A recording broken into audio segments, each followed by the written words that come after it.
Today, we take you up close and personal to the Hancock Inn, where innkeeper Jarvis Coffin will share his recipe and technique as he prepares for us a Fox Tavern Manhattan. Hello, and welcome to Hancock, New Hampshire. This quintessential New England town was established in 1779, and the name Hancock came from one of the proprietors or landowners of the time, John Hancock. Yes, that John Hancock who signed the Declaration of Independence. Let's head down Main Street, where most of the buildings are on the National Historic Register.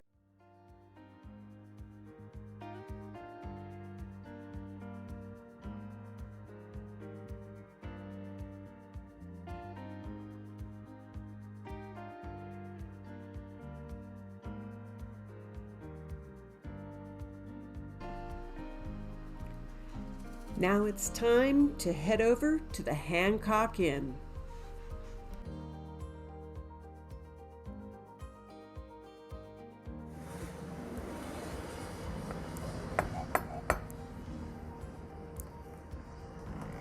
Hi, welcome. Hello, thanks. Come on in. Let's head on into the Fox Tavern, where Jarvis awaits us. Well, welcome to the Hancock Inn and Fox Tavern. The Hancock Inn is in Hancock, New Hampshire, and it is New Hampshire's oldest inn. It was built in 1789 or thereabouts by a man named Noah Wheeler. And his son-in-law was a man named Jedediah Fox, a great name, sort of a nice, strong New England name. And Jedediah Fox took it over from his father-in-law in the early 19th century, and the place became known at that point as the Fox Tavern. And over the years, the Hancock Inn / Fox Tavern has gone through lots of different names as subsequent owners took it over. But today it's the Hancock Inn, and a few years ago, my wife, Marcia, and I decided to christen the restaurant as the Fox Tavern, a bow in the direction of its history and this man, Jedediah Fox, and also an effort to give the restaurant its own identity, because it is worthy of that as a destination, not just for the people that come and stay here, but for the people that live locally and in the region who come here and make the Fox Tavern such an important part of the overall country inn experience. So today I'm going to make a cocktail for you. We call it our Fox Tavern Manhattan. It's made with rye whiskey and with sweet vermouth and a mixture of bitters, and it's poured over in a cocktail glass, and we put a twist of lemon in it, which I think is a nice treat, but you can of course put a cherry in it if you prefer. Our cocktail menu pays homage to our historic roots here. Our cocktail menu features many of the classic cocktails, certainly all the various martinis, the Manhattans, old fashions.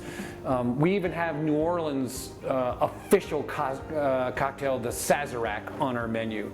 But today, among the most popular drinks that we make is the Hancock Inn Manhattan.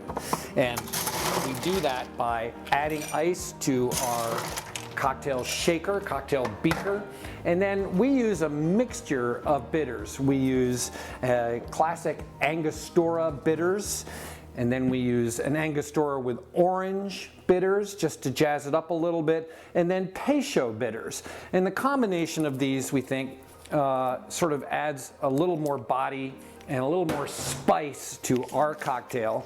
I shake them up a little bit. You'll notice that we're going to do this in a glass beaker, and when I mix this drink, we'll stir it. We won't shake it. And that's because really we want the drink to have that crystal clear look, so you can see through it, you can read through it when it gets poured into the glass. And we always also measure our drinks. Pouring a drink is like cooking. I mean, you want to have the right amount of ingredients. So into the glass, on top of our bitters, I've poured about an ounce of sweet vermouth, and now I'm going to add our bullet rye.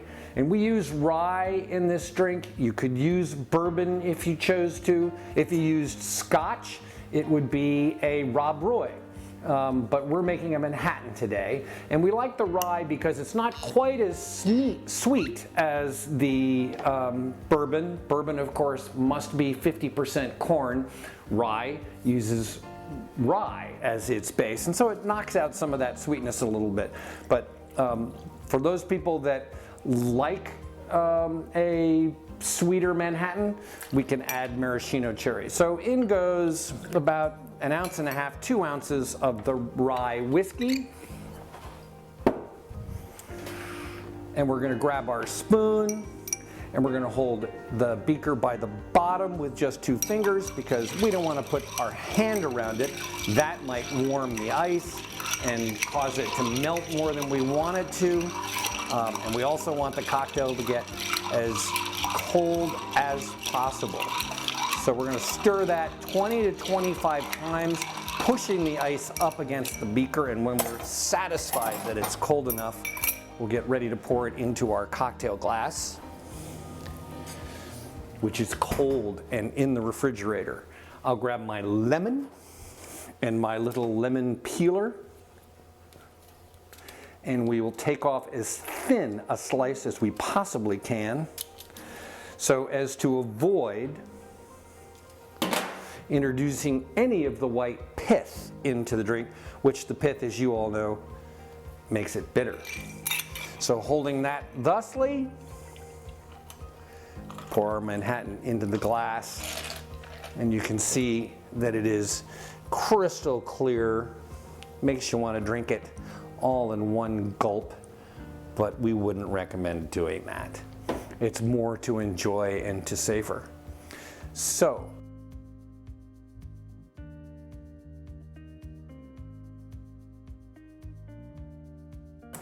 Ooh, I can't wait to try this. it's for you. There you are. Oh, thank you. Hancock in Manhattan.